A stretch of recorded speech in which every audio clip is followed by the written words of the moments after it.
하고, 이 특허와 관련해서는 이제 저희 기업 같은 경우에는 돈을 버는 데 있어서 이 특허가 있으면 배타적인 권리에 대한 특혜를 주겠다는 그런 문서가 되는 겁니다. 그래서 이 특허 문서라고 하는 것이 어려운 게 아니에요.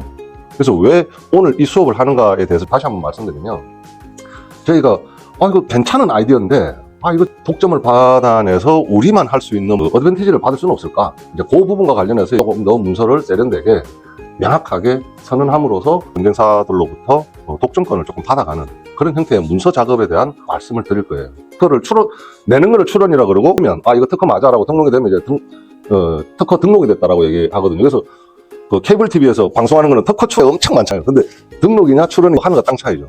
근데 이제 동일한 내용으로 특허가 이제 심사가 들어가게 되면 먼저 출원한 사람이 우선권을 가지게 되니까, 출원도 뭐 나쁘지는 않지만 어쨌든 출원하고 등록한 거는 천지 차이다. 남영민으로 들어가게 되면 이렇게 이제 중고차 안심거래 지원 시스템 해가지고 이제 최종 권리자는 이제 나이스 DNR 이런 식으로 몇 개가 나와요. 제가 DNR에 5년 전에 와 보니까 자동차 DB가 없이 이제 영업 대행만 하는 그런 현실 속에서 우리가 DB를 모아서 많은 서비스들을 하게 돼요. 다른 사람들 그냥 그대로 다 따라하면 다 그대로 그냥 당하는 거기 때문에 저희가 이걸 특허를 해야 되겠다 해서 계속 되게 많이 하고 있어요. 그래서 이제 이 중고차 안심거래라고 하는 거는 여러분들도 한번 생각을 해보세요. 중고차 거래되는 시장 내에서 내가 여기 차를 사는데 그럼 돈을 먼저 받고 내가 명의를 넘겨줘야 되는 건지, 명의를 넘겨주고 나서 돈을 받아야 되는 건지, 이게 되게 헷갈리거든요.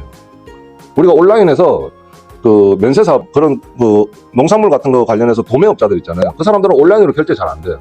왜냐하면 사건 사고가 많아서 온라인 PG 가맹점 자격이 안 돼요. 중고차 매매 상사가 들어가는 겁니다. 그래서 이제 제가 생각했던 게, 이거를 그렇게 하지 말고 에스크로로 한번 해보자. 신뢰성 있는 삼자가 돈을 받아놓고 에스크로로 내가 돈을 잡아놓으면 명의를 이전을 하는 것을 확인만 되면 돈을 그때 넘겨주면 되는 거잖아요. 그거예요. 정말 상식적인 거잖아요. 근데 요 부분이 처음부터 제가 이 도면을 그리고 요약을 하고 이거를 제가 다 한 게 아니에요. 그래서 지금부터는 결과론 적으로는 쓰게 되는데, 청구항 1 이렇게 쓰게 되는데, 이거에 대해서 여러분들이 쓸 필요는 없는 거예요. 내가 써준 걸 가지고 변리사가 요렇게 만들 수 있도록 배경 설명을 해주는 게 여러분들이 할 일인 거예요. 매매 상사가 있는데 실질적으로는 매매 상사의 밑에 딜러가 있고, 딜러하고 만나니까 딜러가 자기 통장에 돈 받아가 나르는 사례가 많더라 이거예요. 그래서 현 시장의 문제점 써주는 거예요. 그거를 써주는 거예요.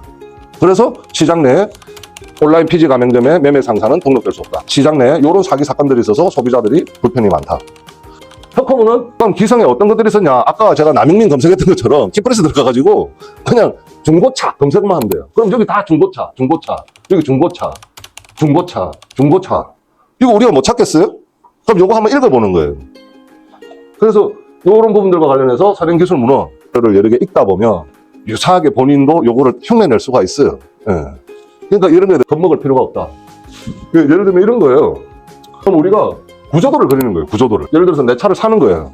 내 차를 이제 내가 살 거면 매매 상사한테 살 거잖아요. 그러면 그 다음에 얘는 자기 통장이 아니라 신뢰성 있는 나이스 DNR이 될 수 있고, 나이스 페이먼트, 네이버 페이도 될 수 있죠. 그럼 얘가 가상계좌 하나 만들어줘 이래 되는 거예요. 그럼 얘가 가상계좌를 통해가지고 돈을 2천만 원 넣는 거죠. 예를 들어서 간단하게 수수료 이런 거 다 빼고.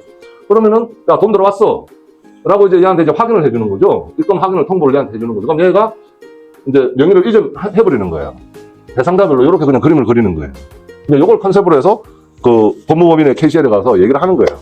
그리고 이제 두 번째 저희가 또 어떤 특허를 또 냈냐면, 중고차 매도가 시세 제공 시스템. 그러니까 중고차를 시세 만드는 거 가지고 특허가 하나 있고, 저희가 그 다음에 SDBC에서 또 안심거래 계속 설명했던 요게 하나가 있고, 그 다음에 이제 허위 중고차 매물 진단 시스템. 어떤 이런 차량은 허위 매물일 거야 라고 특허로 되어 있는 거예요.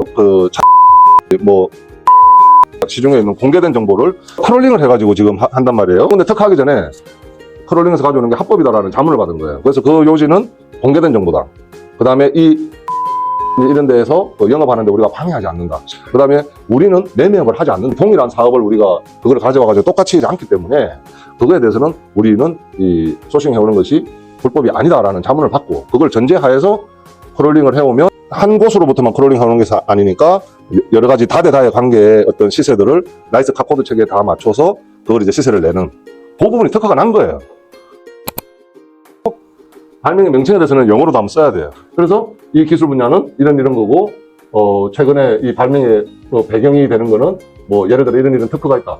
뭐 이런 것들이 있고, 우리는 그런 게 없고, 국가기관에서는 이런 부분들이 없고 해서 우리가 하는 겁니다 하고 이제 요거를 저희가 이제 몇 차례 왔다 갔다 하면서 이제 정리를 한 거예요.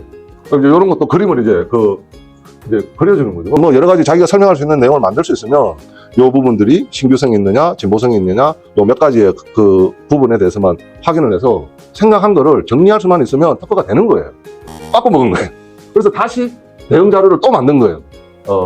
요런 형태를 추가했고, 우리가 내부 보고 형태로 그냥 만들면 되는 거예요.